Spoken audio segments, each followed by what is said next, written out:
秋冬季容易手腳冰冷，今日介紹一隻胡椒雞，好味得嚟又暖身，而且做法簡單，大大減少翻車機率。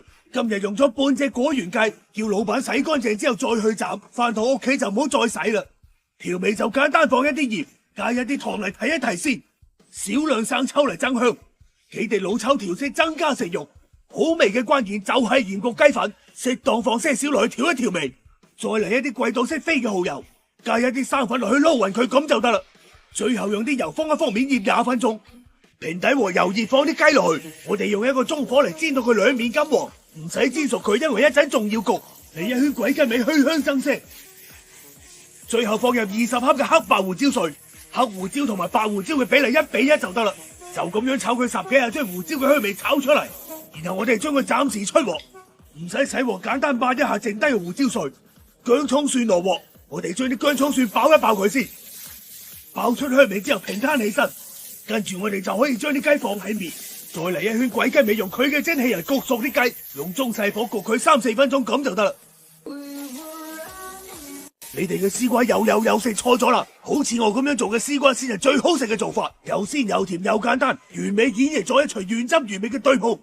今日呢個餸一滴水都唔使放，全靠食材本身嘅鮮味嚟煮熟自己。咁有瓜食，有瑤柱食，仲可以撈飯。絲瓜批皮嗰陣批剩少少綠色咁就得啦，留得太多嘅話就會好鞋口。仲有揀絲瓜你就揀呢種攞起身軟軟地嘅，咁樣呢啲絲瓜先會夠嫩啊！知道未啊，朋友？將佢切成細細地嘅滾刀塊，容易入味，容易熟。嗱，點解你嗰啲絲瓜平時煮出嚟會發黑呢？切開之後你攞去浸一浸鹽水，咁樣呢個問題就完美解決。絲瓜囊嘅含水分咧就好高嘅，如果我哋要做一啲湯湯水水嘅菜啊，咁呢啲囊就唔使去啊。咁如果係我哋屋企要爆炒水要香啲咧，咁呢啲絲瓜囊咧可以去一下。浸好嘅瑤柱就攞把刀壓一壓，唔使壓得太碎，方便佢出味就得啦。雖然話唔使加一滴水，但係呢啲浸好嘅瑤柱水係唔可以浪費嘅，一陣都要加埋入去。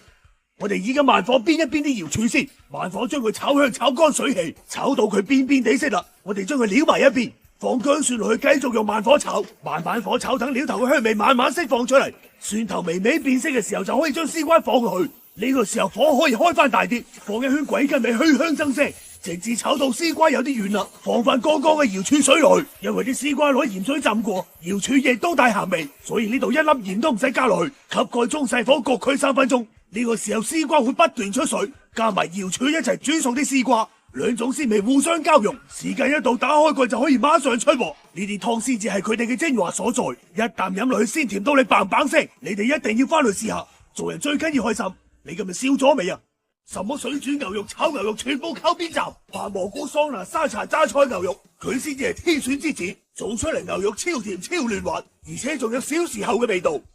今日嘅部位係牛展，切開之後有好多嘅筋膜，好多兄弟姊妹平時去潮汕牛肉都中意叫呢個部位，而且呢個部位點樣煮都唔會柴。我哋將佢切成薄片，調味放1大羹生抽、沙茶醬同埋牛肉本來就係絕配，放多啲落去都唔使驚。再嚟些少胡椒粉，少許糖嚟增加鮮味，再嚟呢啲生粉。撈牛展嘅時候小心啲，唔係嘅話嗰啲筋膜會好易分開。最後用油封面，油可以放多啲，我哋醃佢20分鐘左右就差唔多啦。白蘑菇係一種好健康嘅食品，同其他常見嘅菇類相比，佢有比較多嘅抗氧化劑，而且佢嘅嘌呤含量好低，價格又實惠，食幾多都冇負擔。平底鑊裏面放少啲油，呢一種餸最好就係用平底鑊，只要係平底嘅鐵鑊或者不粘鑊就好好用。再撒啲毛毛鹽，俾啲白蘑菇適當嘅底味。白蘑菇放落去之後盡量平攤，盡量唔好堆疊得太過高。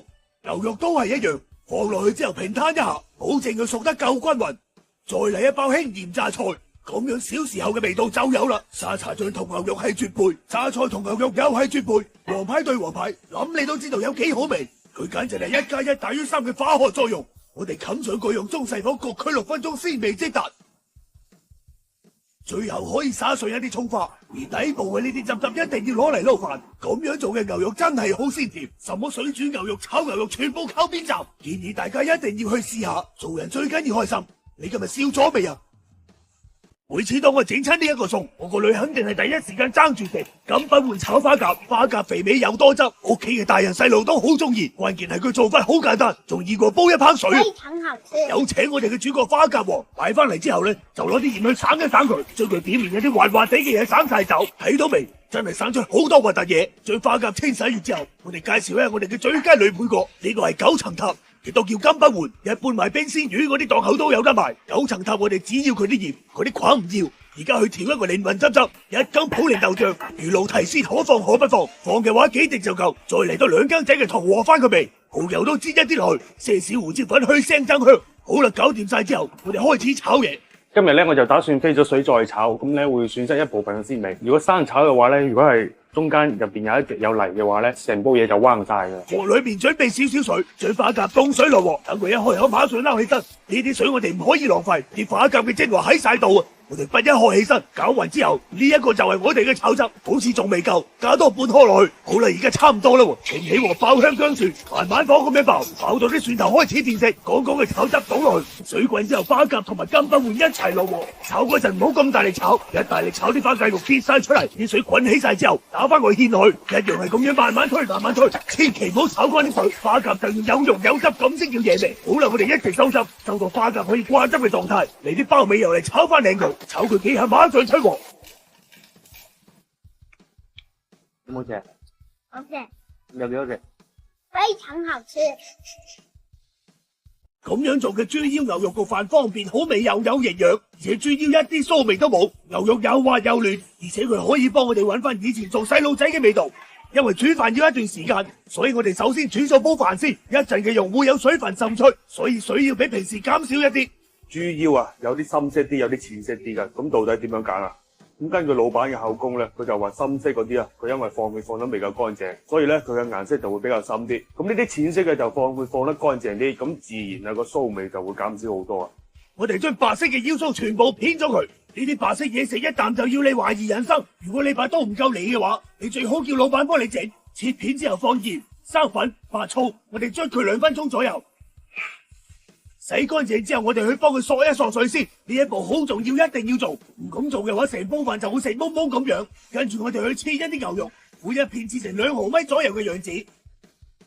豬腰水乾之後，我哋一齊調味，放一啲薑汁同埋酒去腥增香。廣東3件寶豉油、蠔油、糖，有咗呢3樣嘢煮法都好食，加啲老抽落去，等佢更加有食欲。呢一個飯佢唔單止好食，如果你屋企嘅細路仔一瞓低就出汗，你就咁煮俾佢食就得啦。撈好之後放啲生粉同埋油落去封一封佢，就咁醃佢10分鐘左右。而家電飯煲倒計時最後5分鐘，我哋再鋪啲肉喺面，再整多幾條薑絲。時間到咗，開蓋儀式啟動，屏幕上面嘅汁汁倒落去，芫茜葱再嚟一把。呢個飯簡直色香味俱全。今日呢一個簡直係聖子同埋勝瓜嘅鮮味暴擊，聖子嘅鮮味餵飽晒啲勝瓜，有香有鮮甜，講佢係家常菜嘅王炸產品一啲都唔過分。嗱，搞聖子呢啲餸咧，最罩嘅佢就有沙噶啦，一隻有沙，你成碟嘢你就唔准食嘅，所以洗聖子咧一定要洗得乾乾淨淨。聖子買翻嚟之後，我哋攞啲鹽水去養一下佢，養佢10零分鐘，等佢吐一吐沙。鑊裏面放一啲冇用嘅邊角料薑，將聖子放落去，然後灑幾圈鬼根味，冚住個蓋煮2、3分鐘，記住一滴水都唔好加。聖子佢自己本身會帶好多水，我哋將聖子撈出嚟過一過清水，一定要將佢洗乾淨。聖子嘅殼好薄好易碎，碎片有時候會黐咗喺啲肉上面，所以一食起身可能會覺得有沙。剩低嘅原湯佢都會好多沙，我哋一定要攞隻終極物流去加一加佢。呢一啖原湯好鮮甜，一定要唔好浪費。嗱，揀絲瓜咧，一般都係揀啲軟嘅，咁樣咧基本就唔會撞板。係絲瓜嘅時候，整翻少少皮就得啦，唔好整得太多，整太多嘅話食起身會變得好鞋口。然後我哋將佢切成滾刀塊。嚟嘢啦，有熱我哋爆一爆啲薑蒜先，放埋啲絲瓜落去，將絲瓜炒一炒香。將呢啲聖子魚湯慢慢咁放落去，淨係放面頭嗰浸落去就好啦，整翻底下嗰少少佢會有雜質。未夠水，我哋補翻啲熱水，水位去到浸到勝瓜嘅一半，放少少鹽同埋少少糖落去，補充一下味道。就咁樣大火煮佢2分鐘左右，等勝瓜吸滿晒呢啲湯汁。呢一個鮮味真係唔係普通人可以頂得住。最後我哋放埋啲聖子落去，打芡打到你自己中意嘅濃稠程度，然之後就可以馬上出鑊。絲瓜本身嘅甜味，再吸咗啲聖子嘅汁汁，咁樣嘅鮮甜味簡直係暴擊暴擊再暴擊，1刀99999，做人最緊要開心。你今日燒閪咗未啊？呢一個係桑拿雞嘅全新食法，無水冬瓜桑拿雞，煮完出嚟雞肉嫩滑，底層嘅蔬菜又吸晒啲雞汁，最大限度彰顯咗原湯化完成嘅鮮味。首先冬瓜去咗啲瓜囊，跟住去埋啲瓜皮，然之後每一片切成5毫米咁嘅厚度，將佢哋鋪喺個鑊底先，大概鋪2層咁啦。跟住喺冬瓜嘅上面放一啲蟲草花，蟲草花桑拿雞絕配啊！雞髀肉叫老闆幫你去骨，雖然可以自己去，但係冇必要，雞骨攞去下次煲湯。然之後剁成細細件咁嘅樣。溫馨提示一句，雞肉係攞嚟剁嘅，唔係攞嚟切嘅。如果係切嘅話，佢好容易甩晒啲皮。咁樣剁出嚟嘅雞皮，佢先會連住晒啲肉。2隻雞髀大概放大半羹嘅鹽，糖咧就半羹，放一啲胡椒粉同埋薑絲去腥增香，煎多幾圈蠔油落去，撈勻之後整啲生粉去，雞肉更加嫩滑。最後用油封面醃10分鐘。之後我哋將佢放喺啲蟲草花上面，放一啲去咗味嘅紅棗喺面，雞肉更加鮮甜，而且又可以補下嗰啲雪雪。冚蓋用屋企最細嘅火煮10分鐘，呢一個時間雞肉剛剛熟，肉眼可見嘅嫩滑，冬瓜吸晒啲雞湯，唔使放鹽佢已經好鮮味。呢啲雞湯記得飲翻佢，做人最緊要開心。你今日笑閪咗未啊？點解你喺屋企做嘅意式肉醬又冇奶香味又係厚？食完之後個口好似上晒螺絲。呢條視頻唔單止可以俾到你答案，而且我仲幫你安排咗半個星期嘅晚餐。選材嘅時候就決定咗我哋嘅肉醬有冇奶香味。呢啲係牛肉攤老闆切落嚟嘅肥肉，一般買牛肉嘅時候都可以免費攞。牛肉同埋豬肉以2:1嘅比例一齊打碎。而家我哋基本解決咗奶香味嘅問題。牛肉豬肉本身就係閪濕濕，咁點樣解決呢？冇錯。我哋一直用開小梳打同埋澱粉水，但係小梳打嘅用量一定要把握好。搞完咗肉嘅部分，我哋而家再去整配料，因為我哋做嘅係醬醬，配料一定要切得細粒啲。好似我呢種冇乜喺刀工嗰啲建議用絞肉機。好啦，我哋開始嚟嘢，炒乾之後將佢放埋一邊，唔使洗鑊，配菜全部掟喺晒佢落去，將啲配菜炒完之後，肉碎重新落鑊，一塊黃油增加奶香味，放埋啲蒜蓉落去去香增色，將黃油炒用之後，即將進入重點，番茄膏佢係濃縮嘅番茄，一定唔可以用番茄醬嚟代替，佢哋係2個完全唔同概念嘅嘢。除此之外，仲要用罐頭番茄，因為罐頭番茄比市場買到嗰啲新鮮番茄成熟度更加高，汁水更加豐富。炒咗紅油之後，有請我哋飲閪死晒啲好朋友嘅82年拉味，放皮毛上面嗰啲調料去調味，加水嘅時候唔好加咁多，咪試一陣就有番茄湯飲。放多塊香葉落去，用最細火煮8個鐘，將食起身非常之有層次感。一開始係酸酸甜甜嘅番茄味，中段就係黑椒同埋肉嘅味道，最後就係濃郁嘅奶香味，正到閪咁。做人最緊要開心，你今日笑閪咗未啊？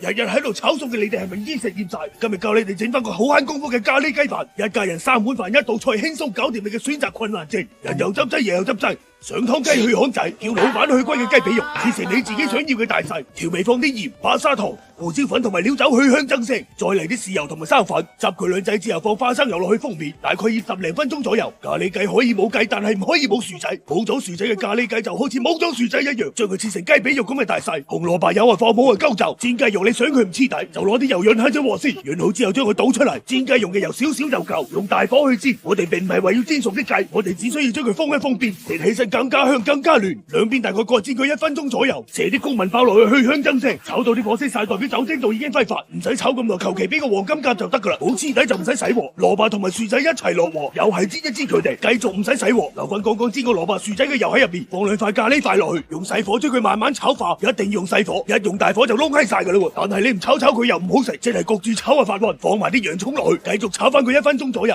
又核閪突突啊！真係炒香洋蔥之後，所有架撐全部落鑊，將鑊入邊嘅所有嘢翻炒均勻，加翻啲滾水落去，水位就係浸過晒所有嘢，調味只需要放少少鹽就夠，用細火煮佢15分鐘，期間你多啲時間搞佢，你味嘢好易黐底。15分鐘之後就轉大火收汁，但係你咪收得咁犀利，其他大大咁好難食噶。最後椰漿又放冇去鳩就，將佢哋撈均勻之後。